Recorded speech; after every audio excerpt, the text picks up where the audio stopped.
Magandang araw mga kaibigan. Bigyan natin ng reaksyon, opinion itong post ng News 5 6 minutes ago. Sabi dito, Mr. President, tuduhan muna.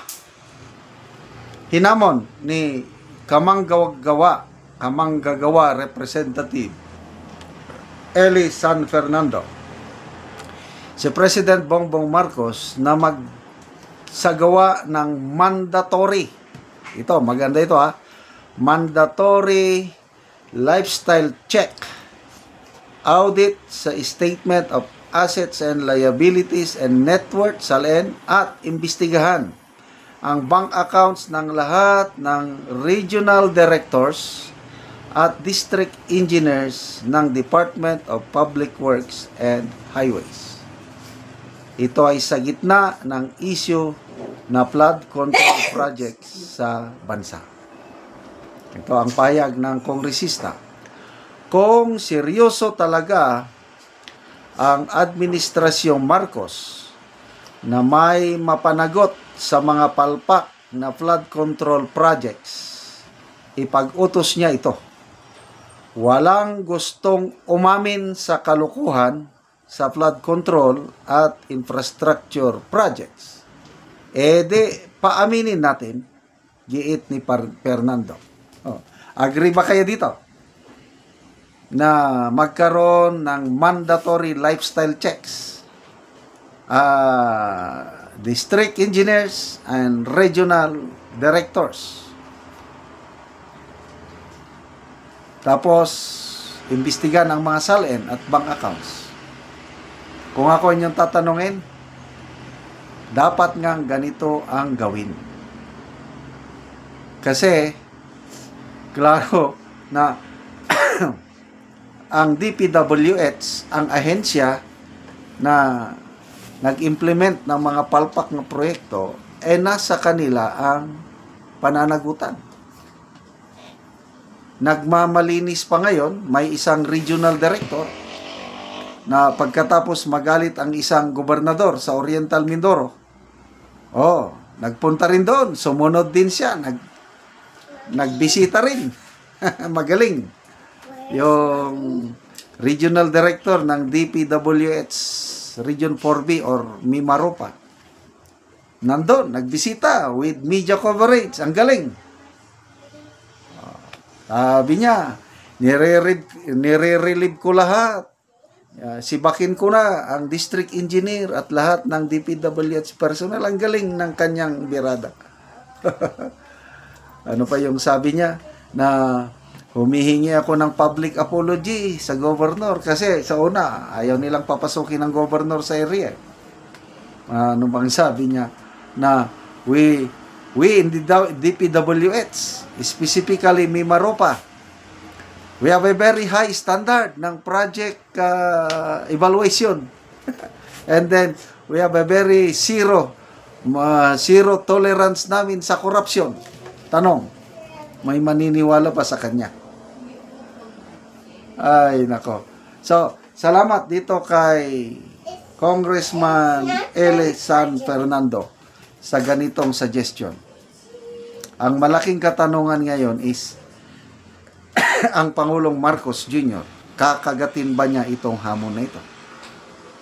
Ano sa palagay niyo? Mag-utos ba siya ng mandatory lifestyle check?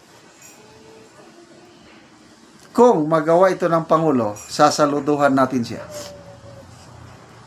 Ito na yung palatandaan na seryoso sa talaga na habulin ang mga magnanakaw sa gobyerno. Kailang as of now, wala pa, ang bagal ng magwa 1 month na.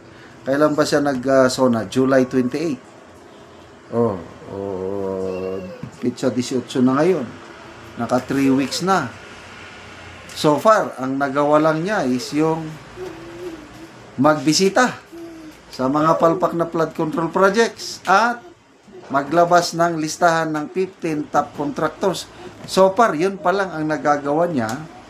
At marami na akong articles, comments na babasa na parang mahina ang dating By now, kung talagang seryoso ang Pangulo, meron na sanang nabuo na na independent body, kasi sabi niya hindi daw pwede ang DPWH na mag-imbestiga dahil sarili nilang imbestigan eh. So, that's good. So, sino ang mag-imbestiga? Yun, bitin. Bakit? May problema ba? Definitely, ang Kamara hindi pwede. Kasi ang Kamara magsisimula na rin ng investigation nila, yung TRICOM na sinasabi.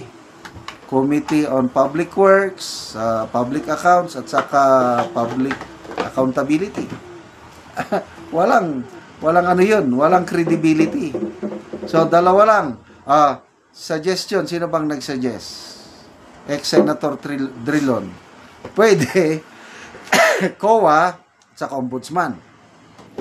Pwede rin, Blue Ribbon Committee. Isa na lang ang hinihintay ko. Hintayin natin yung may dating ba ang initiative ng Pangulo. Sino ang mag-imbestiga? Kasi sabi niya, dapat may managot. So, paano mapapanagot kung hindi maimbestigahan? Pwede ba, Mr. President? Bilis-bilisan nyo naman. I-announce kung sino ang members ng investigating body, yung independent. Pwede ba si Mayor Magalong na lang? Nako, mapapamahal kayo sa taong bayan, Mr. President, kung si Mayor Magalong ang ilagay nyo. Sana, do it right now.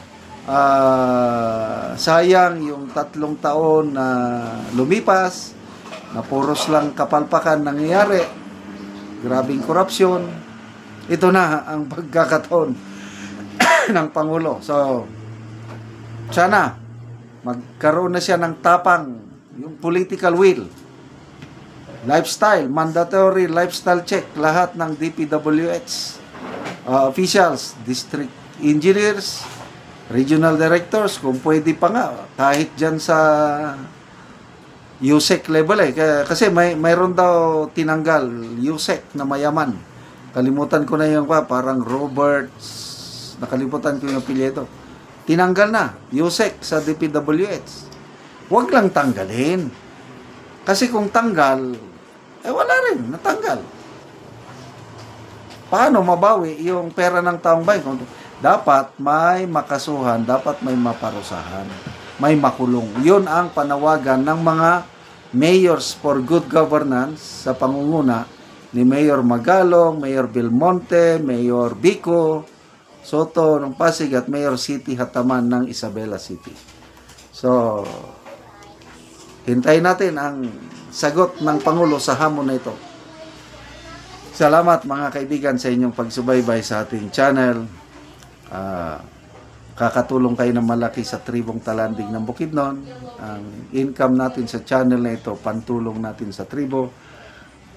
Namimigay tayo ngayon ng libreng yero at pako para makapagpatayo naman tong tribo ng mas maayos na tirahan.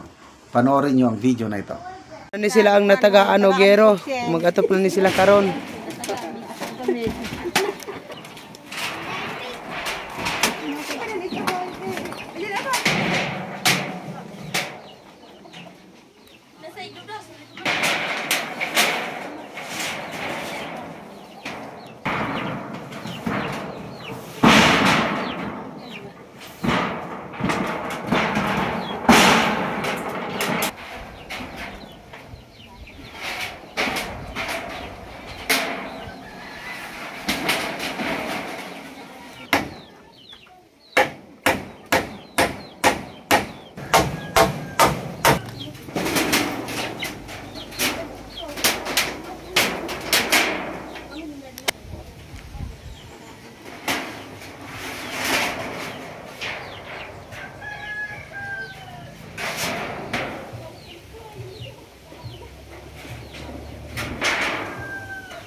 Karon nakahumanagid silang anti sa pag-atop.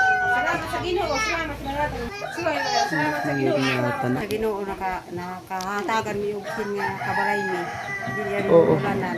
Salamat sa nakahatag sa akin. Oo. Pila na rin mong edad ante? Kuan adman 51. 51. Pila rin mong anak? Siya walo. So tanan na nakapamilya or naapay gamay? Wa pa makpuminyo ang duha. Ay. So duha lang ang imong anak karon nga gabuyon. Tanan na nakapamilya ang upat. So salamat kayo ante.